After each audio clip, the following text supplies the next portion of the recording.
कारखाने से बहुत देर से छुट्टी हुई थी और मरियम अपने घर जा रही थी। रात की तारीकी और सन्नाटा दिल चीर देने वाला था। खाली सड़क पर अचानक ही 3 आवारा लड़के मरियम का पीछा करने लगे। वह घबरा गई थी। वह तीनों लड़के उसकी तरफ चलते आ रहे थे। मरियम ने पागलों की तरह भागना शुरू कर दिया। वह तीनों लड़के उसे पकड़ना चाहते थे। फिर वह एक पेड़ के पीछे छिप गई, लेकिन नहीं जानती थी कि उस तरफ पर एक अजीब सा साया है जो उसे लगातार देखे जा रहा है। मरियम एक गरीब खानदान से ताल्लुक रखती थी। उसकी मां अंतहाई गरीब औरत थी और वह 5 बहन भाई थे। मरियम के पिता का इंतकाल हो गया था और मरियम एक कारखाने में काम करती थी। कारखाना उनके घर से बहुत फासले पर था। वह रोजाना पैदल ही आती और जाती थी। मरियम हमेशा उदास रहती थी। वह अपने घर के हालात देखकर परेशान रहती थी। वह एक छोटे से किराए के घर में अपने बहन भाइयों और अपनी मां के साथ रहती थी। उसका मकान मालिक अंतहाई बदमिजाज आदमी था। वह हर दूसरे दिन उनके दरवाजे पर खड़ा होता था। वह मरियम पर बुरी नजर रखता था। उसकी मां से कहता कि अपनी बेटी मरियम का निकाह मुझसे कर लो और फिर मैं तुम्हारा किराया माफ कर दूंगा। लेकिन मरियम की मां को यह बात गवारा न थी, क्योंकि वह मालिक मकान बहुत बड़ी उम्र का एक बूढ़ा इंसान था, जबकि मरियम अभी सिर्फ 18 साल की थी। जब वह कारखाने से वापस आ रही होती तो सड़क पर कुछ आवारा लड़के उसे देखते थे, लेकिन मरियम हमेशा दिन की रोशनी में तेज तेज कदमों से चलते हुए घर पहुंच जाती थी। लेकिन एक दिन कारखाने में बहुत ज्यादा काम था और उसकी छुट्टी बहुत देर से हुई। सारी ही लड़कियां अपने वक्त पर घर चली गई थीं, लेकिन मरियम को पैदल ही घर जाना था। रात के 9 बज गए थे और सड़क बिल्कुल सुनसान थी।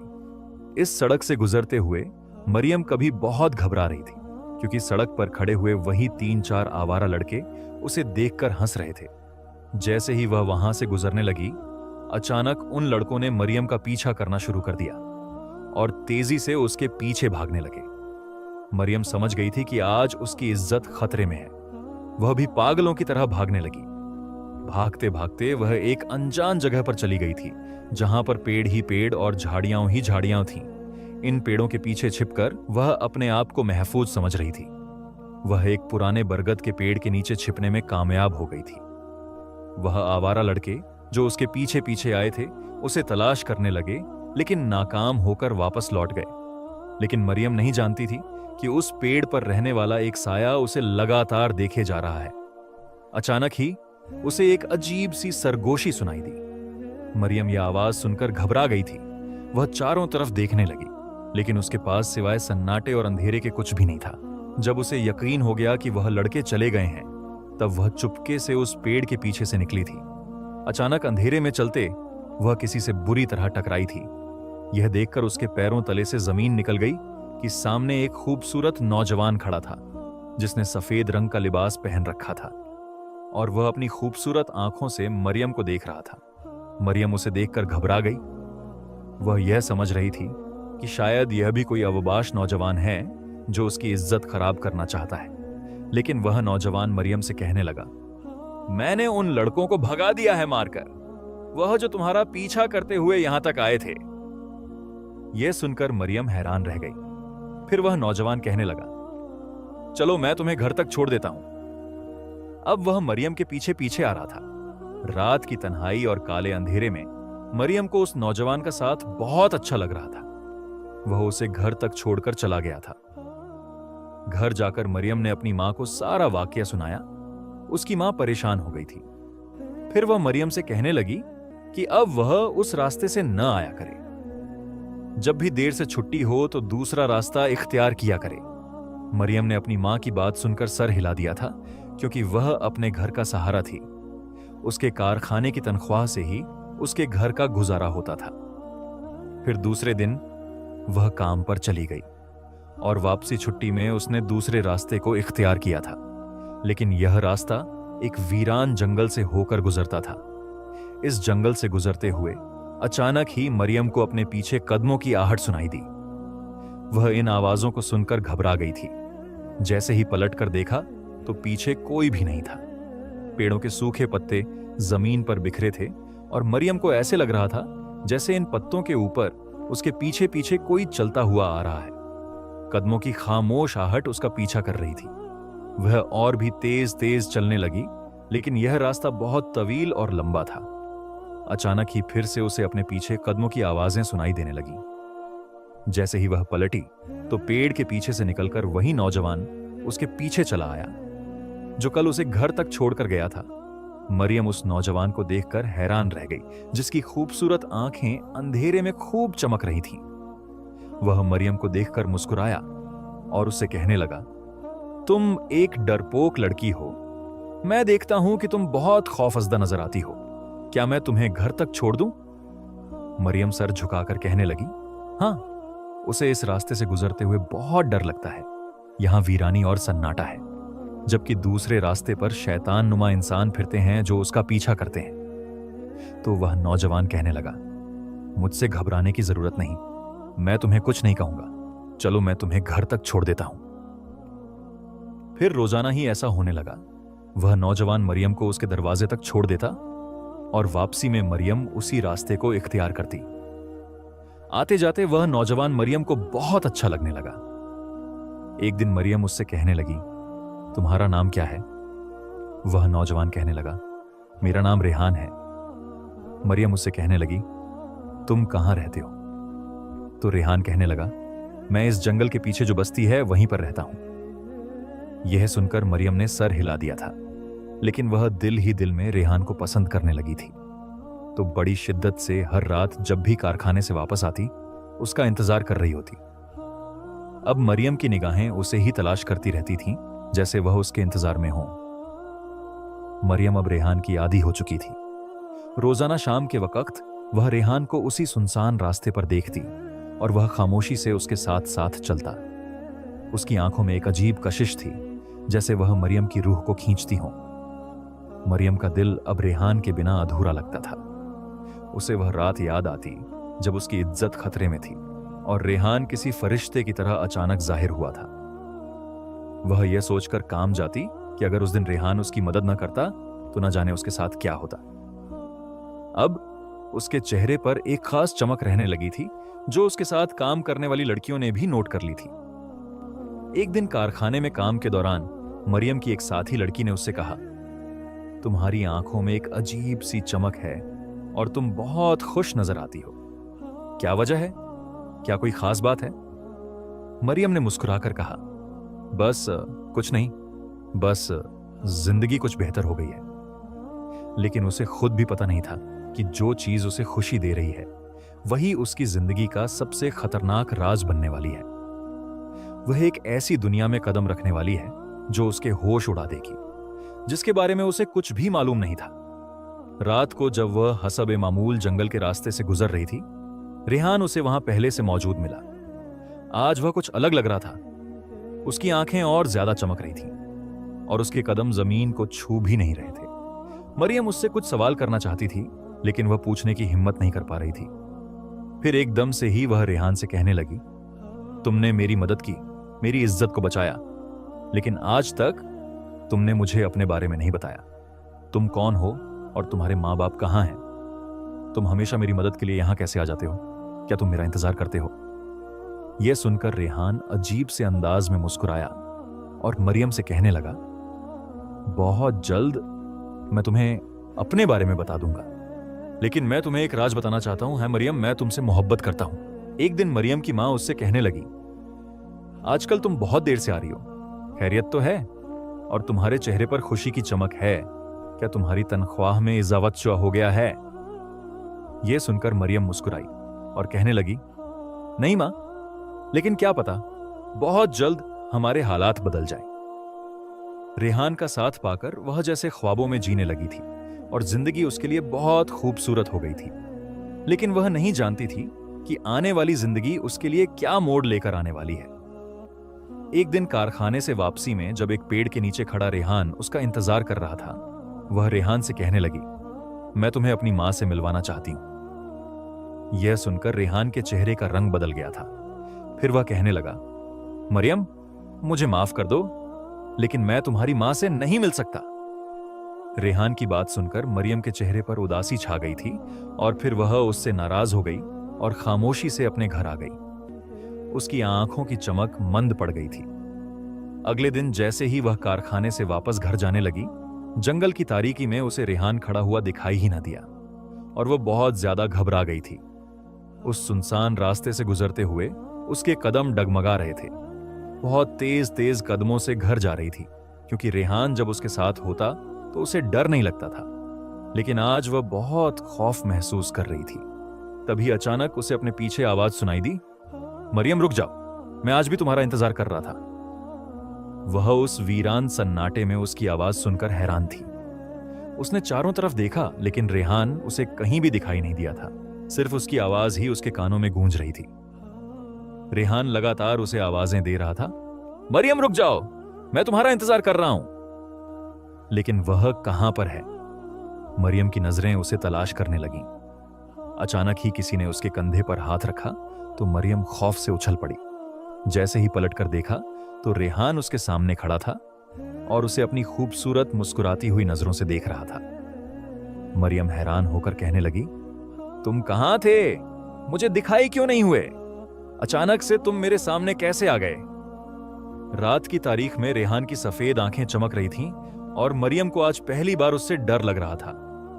फिर वह अटक अटक कर उससे कहने लगी, तुम कौन हो? अचानक से मेरे सामने कैसे आए? अचानक ही मरियम की नजर उसके वजूद पर पड़ी थी, उसके पांव पर पड़ी जो आम इंसानों से बहुत मुख्तलिफ थे, और उसकी चमकदार आंखें जो आज बहुत खौफनाक लग रही थीं। मरियम उसे देखकर डर गई थी। रेहान उसकी तरफ देखकर मुस्कुराया, फिर कहने लगा, मैं तुम्हें अपनी हकीकत नहीं बताना चाहता था। मेरी हकीकत जानकर तुम मेरी जिंदगी से दूर हो जाओगी। मरियम हैरान होकर कहने लगी, कैसी हकीकत? तो रेहान कहने लगा, क्या तुम मेरे बारे में जानना चाहोगी? तुम मुझसे पूछ रही थी ना कि मेरे मां बाप कौन हैं, मैं कहां रहता हूं। आज मैं तुम्हें सब कुछ बताना चाहता हूं। यही तेरी हकीकत है मरियम, कि मैं एक इंसान नहीं बल्कि एक जिन्नजाद हूं, और एक जिन्नात तुम्हारी मोहब्बत में गिरफ्तार हो गया है, और मैं तुम्हें अपना बनाकर इस दुनिया से तुम्हें अपनी दुनिया में ले जाऊंगा।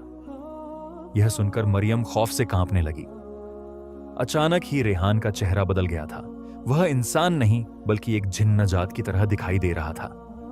वह कांपते हुए कहने लगी, अगर तुम एक जिन्नजात हो तो तुम इस दुनिया में क्या कर रहे हो, और तुम हर रात मेरे रास्ते में क्यों आते हो?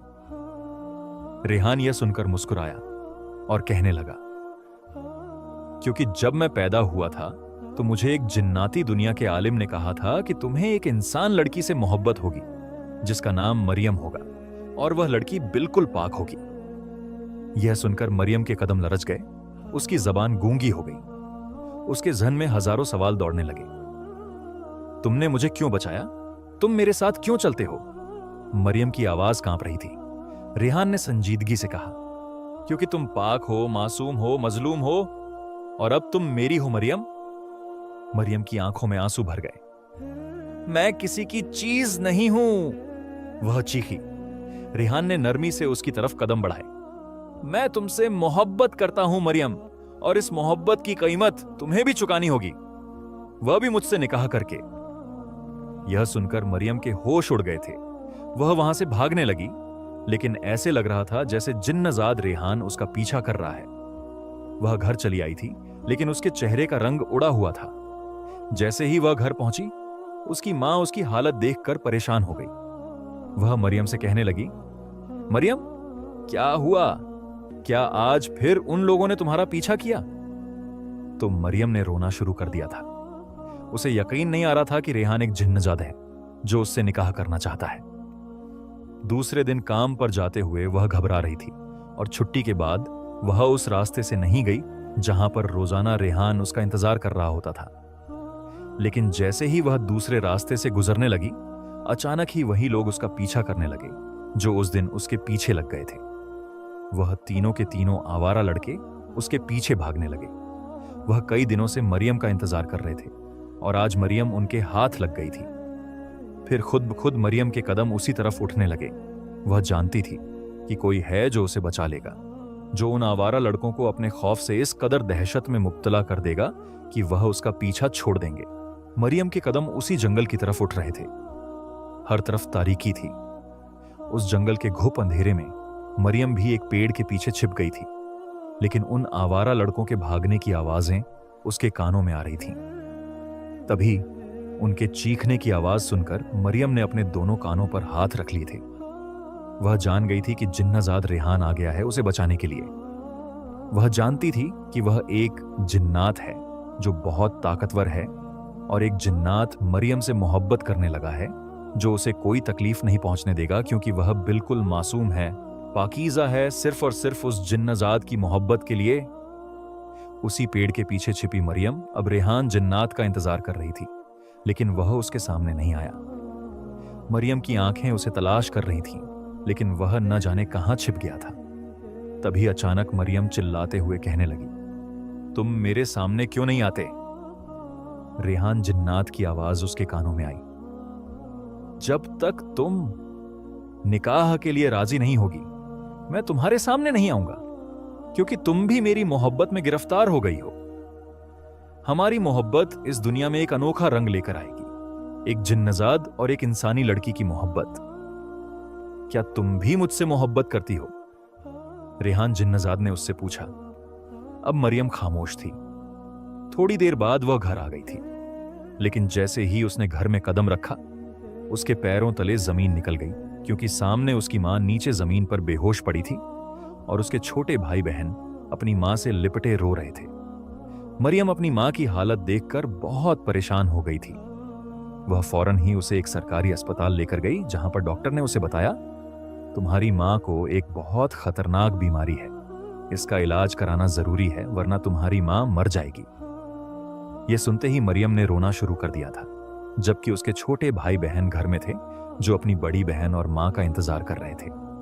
घर की हालत बहुत खराब थी। दूसरे दिन मरियम कारखाने भी नहीं जा सकी थी। वह अपनी बीमार मां को वापस घर ले आई थी, क्योंकि उसके पास इलाज के लिए पैसे नहीं थे। अगले दिन वह कारखाने गई और मालिक से कहने लगी कि मुझे कुछ पैसे चाहिए, मेरी मां बीमार है, मैं जल्द ही यह पैसे अपनी तनख्वाह में कटवा लूंगी। कारखाने के मालिक ने गुस्सा किया और कहने लगा, मैं किसी को भी एडवांस तनख्वाह नहीं देता, और वैसे भी तुम काम छोड़कर चली जाओ तो क्या भरोसा है। यह सुनकर मरियम ने रोना शुरू कर दिया था। मां के इलाज के लिए उसे पैसों की जरूरत थी। फिर उस रात उस सुनसान और वीरान रास्ते से गुजरते हुए कोई उसका इंतजार कर रहा था। पेड़ के नीचे खड़ा हुआ वही जिन्नजाद जो हमेशा मरियम का इंतजार करता था, लेकिन आज मरियम के चेहरे पर परेशानी थी। तभी वह रेहान जिन्नजाद उसके सामने आया और उससे कहने लगा, मैं जानता हूं कि तुम बहुत परेशान हो, मैं तुम्हारी मदद करना चाहता हूं, तुम्हें पैसों की जरूरत है। मैं जानता हूं अगर तुम मेरी बात पर राजी हो जाओ तो मैं तुम्हारी सारी जरूरतें पूरी कर दूंगा। तुम्हारी जिंदगी इस दुनिया में बहुत ऐश से गुजरेगी, न सिर्फ तुम्हारी बल्कि तुम्हारे छोटे भाई बहनों और तुम्हारी मां की भी। उसकी बात सुनकर मरियम खामोश थी, लेकिन वह एक जिन्नजाद से कैसे निकाह कर सकती थी। लेकिन साथ ही वह इस बात पर भी परेशान थी कि उसे पैसों की जरूरत है और मां का इलाज कराना जरूरी है। फिर वह जिन्नजाद से कहने लगी, मैं तुम्हारी कौन सी ख्वाहिश पूरी कर सकती हूं?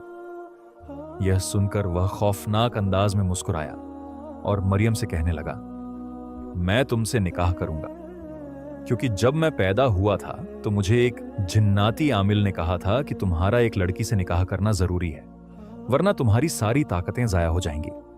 इसलिए मैं तुमसे निकाह करना चाहता हूं। इसके बाद तुम्हारी जिंदगी मेरे नाम हो जाएगी, फिर तुम दूसरे किसी इंसानी लड़के से शादी नहीं कर सकती।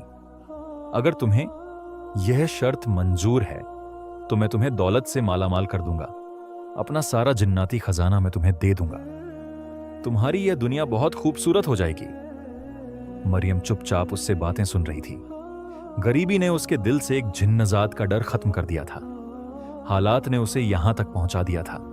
शायद वह उस जिन्नजाद की बात मानने पर मजबूर हो गई थी। अगले दिन लाल रंग का जोड़ा पहनकर वह उसी पेड़ के नीचे खड़ी थी जहां पर रेहान जिन्नात उसका इंतजार कर रहा था, क्योंकि उसे अपनी मां के इलाज के लिए पैसों की जरूरत थी। अपने छोटे भाई बहनों के लिए उसे एक अच्छी जिंदगी खरीदनी थी। तभी वह जिन्नजाद मरियम को अपनी दुनिया में ले गया। उसकी दुनिया बहुत खौफनाक थी। वह एक पुराने खंडर नुमा घर में जा पहुंची थी, जहां पर बहुत सारी घंटियां भी लगी थीं और एक अजीब सी लाल आंधी आई। देखते ही देखते मरियम की आंखों के सामने से सारा मंजर बदल गया। अब वह एक बड़े शानदार महल में मौजूद थी जहां पर सारे ही जिन्नात थे।